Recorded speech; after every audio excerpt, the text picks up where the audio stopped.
अस्सलाम वालेकुम वरहमतुल्लाहि वबरकातुहू। Welcome back to my YouTube channel.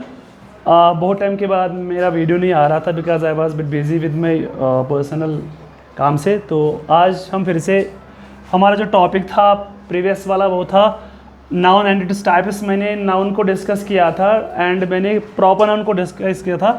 आज हम बात करेंगे कॉमन नाउन की, what it is. Common noun इसे खुद ही the name itself represents that it denotes the name of common person. It denotes the name of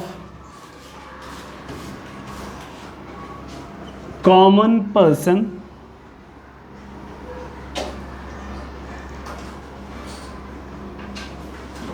place or thing.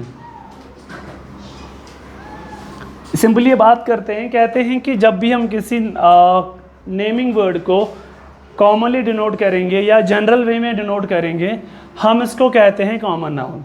For example अगर मैं पर्सन की बात करूँगा, पर्सन में मैं लिखता हूँ सपोज गर्ल।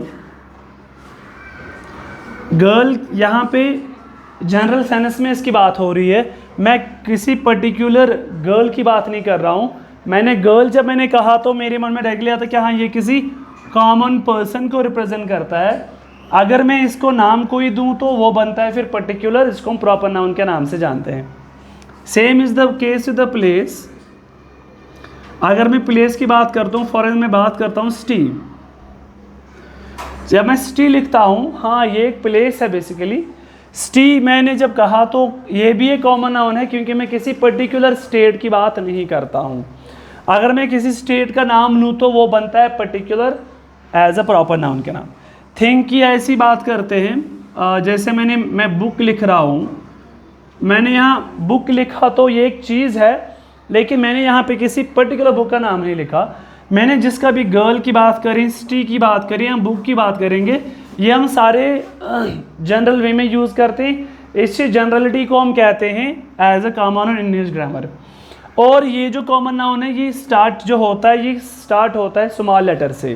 प्रॉपर नाउन जो यूज़ किए जाते हैं वो हम उनको लिखते हैं विद कैपिटल लेटर से, इनको लिखा जाता है स्मॉल लेटर से।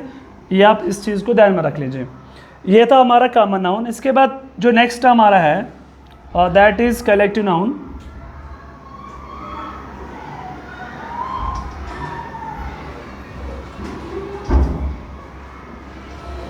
कलेक्टिव नाउन कहते हैं it's the collection of person places और थिंग्स कलेक्टिवली जिनको हम लेते हैं as a single unit, as a whole, उसको हम कहते हैं कलेक्टिव नाउन।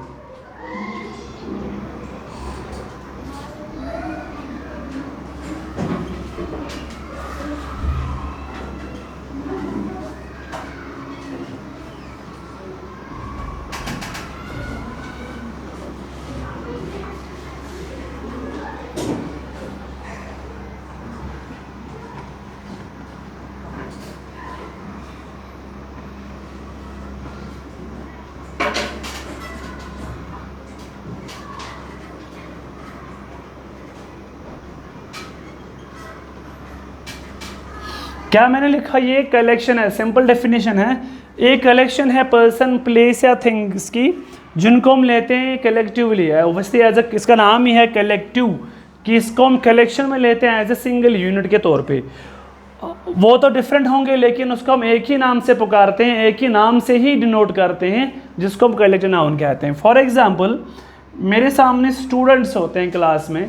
हम जब स्टूडेंट्स की बात करते हैं वो डिफरेंट उनके अलग अलग नाम हैं, अलग अलग बैकग्राउंड से आते हैं, लेकिन हम क्या कहते हैं, हम कहते हैं ए class of students.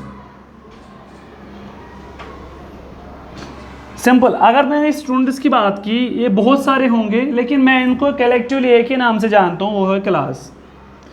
I represent all those persons. ये तो बहुत सारे हैं ओब्वियसली, बट इनको मैंने एक ही नाम से, एक ही नाम इनको मैंने दिया, दैट इज क्लास। ऐसे ही जैसे वन मोर एग्जाम्पल,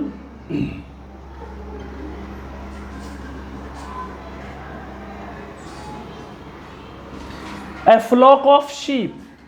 शीप तो बहुत सारे होंगे, मे बी 100-200, डिफ्रेंशिएट उनके अंदर भी होगा डिफ्रेंशिएशन, बट उनको मैं एक ही नाम से रिप्रेजेंट करता हूँ, एक सिंगल नाम से रिप्रेजेंट करता हूँ, दैट इज फ्लॉक। तो फ्लॉक भी क्या बन गया, कलेक्टिव नाउन। वही यहाँ पे लिखा मैंने, it is the collection of person place thing taken collectively as a whole unit. और वैसे मैं इन पूरे जो शीप जो पूरी इनकी कलेक्शन है, इनको मैं एज ए सिंगल यूनिट के तौर पे लेता हूँ, एक ही नाम से रिप्रेजेंट करता हूँ, that is flock. One more example,